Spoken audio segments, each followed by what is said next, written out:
right, everybody, what is up? I just finished the demo. Well, I didn't finish the demo. I finished playing what I wanted to play of the demo for Eternal Strands because I don't want to spoil it for myself because we are going to be doing a full play of this game when it comes out on the 28th. So I'm going to be streaming this game on YouTube and Twitch at around 6 or 7 a.m. Central Time, just like we always do. This will be a mainstream game at the end of the month leading up to Kingdom Come Deliverance 2, so hopefully we will see you for Eternal Strands here in a bit. But for the moment, let's talk first impressions, and also more importantly, if you want to watch me play the demo, make sure to tune in tomorrow at 6 a.m. Central. This will be airing as a premiere on YouTube, the playthrough of the demo, because I'm going to be out of the office today and tomorrow. So this is airing my first day of the office, and then tomorrow I'll be out of the office too. So you can watch this today, and then hopefully you'll tune in for me playing through the demo tomorrow, and then when I get to the live stream on the 28th. So let's talk about this game.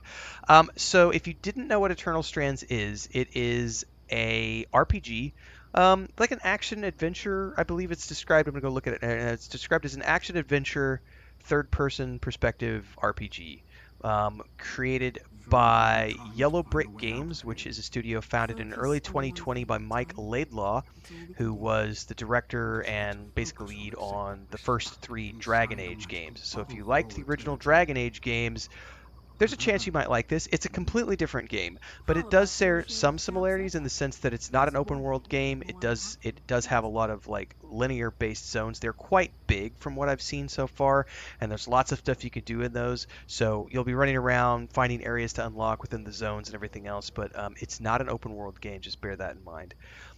It is fully voiced. It does have a very stylized art style, which I love. It's an Unreal 5 game. I had quite a good time playing the demo.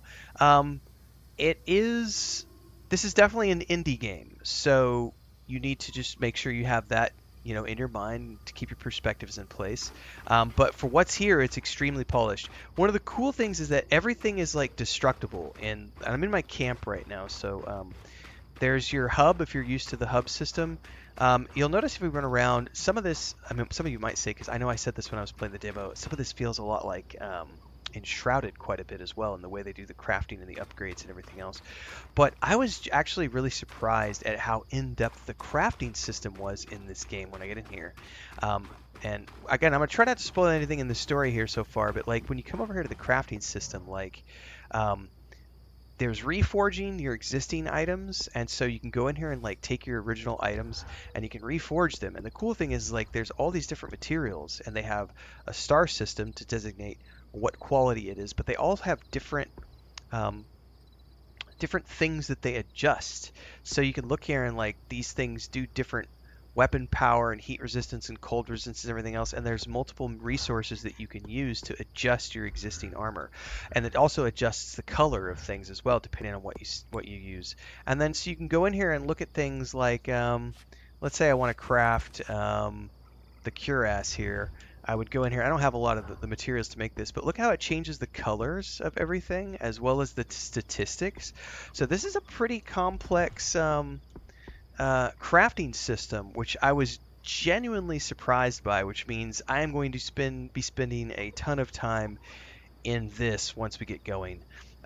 So yeah, definitely a lot to learn in that regard. Can I look at the map here? This is my camp system. Where did there was a path out of here, and I don't remember which way. There it is over there. One of the things, I'm going to try not to spoil any of the story here, but the way the NPC interactions work, it's all voiced, but it does like a 2D interaction.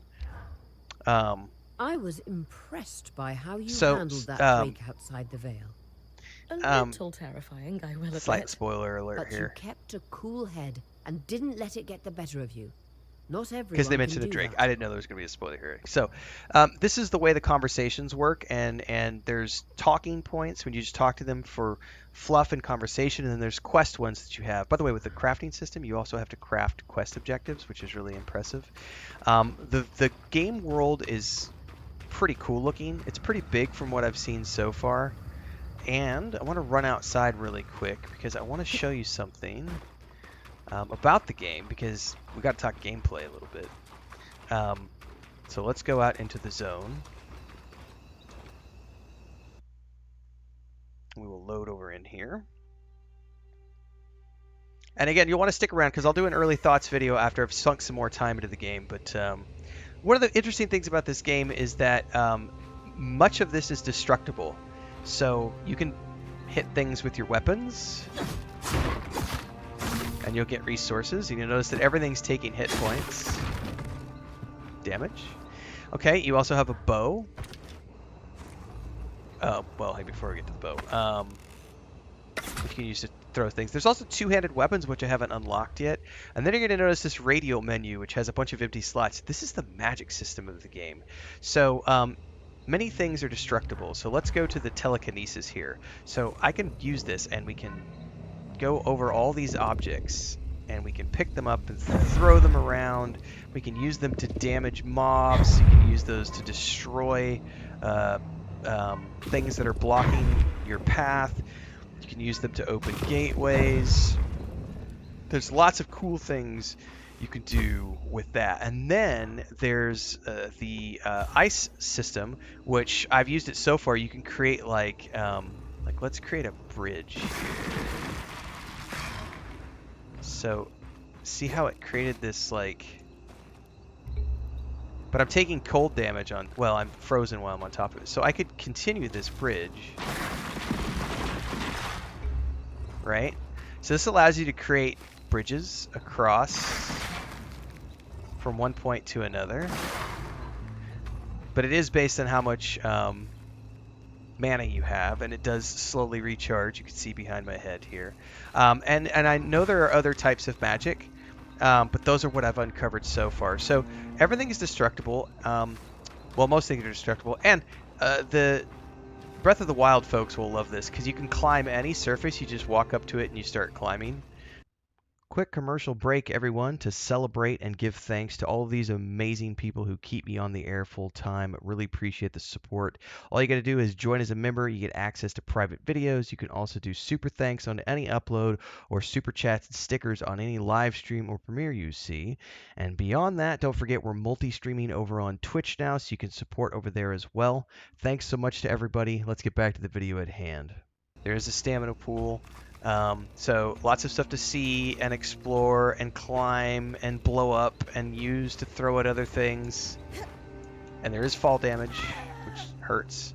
And then the combat system reminds me of like a very simple, like the Enshrouded, like basic combat. Because like if we go over here, here's a mob.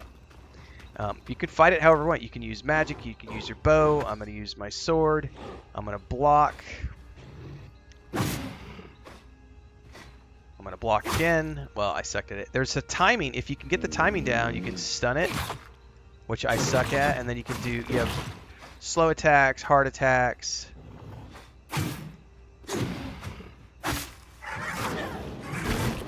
Kill it. There's my wool. Now, if I wanted to, I could also like pick this up and like throw it at the mob and use this to like fight. There's different ways to do this. You can also use the ice magic to like slow mobs and hold them in place. It's useful for like archers that want to run around and try to escape from you, or like shoot you from a distance. You can lock them down with the ice magic. So there's quite a bit of cool stuff here. Like I said, I don't want to spoil anything from this, because what I want you to do is come tune in and watch me play the demo tomorrow morning, or go get it for yourself and play the demo. It is available on PC right now. It's not available for console, but it is going to be launching on console and PC at the same time. So again, if you want to watch me play the demo, tune in tomorrow. This is my first impressions. I had a lot of fun with it. It seems like a fun little light RPG, probably a PG-13. I don't even think I saw anything that would be PG-13. It feels like a very PG-rated, family-friendly RPG. Good voice acting, great writing. I'm intrigued by the story. I want to know more. The maps, the map that I'm in right now, this is the first map you could explore. It's quite big. I ran around for quite a while. I did not, I'm trying not to spoil this for myself too much, because I want to wait for the full playthrough on the 28th. But had a lot of fun. Hopefully we'll see you tomorrow for the demo playthrough. It is going to be airing as a premiere here on YouTube, so I won't be live for that, but it will be airing as a premiere for those of you who want to come hang out, chat amongst yourselves as I play through it. Let me know your thoughts if you've played it so far. This is obviously my first impressions. I'm giving it a thumbs up right now. I will of course do my traditional early thoughts video after I get into it when the game actually launches. But in the meantime, tune in tomorrow. We'll see you then. Like, subscribe, hit the bell icon so you never miss an update.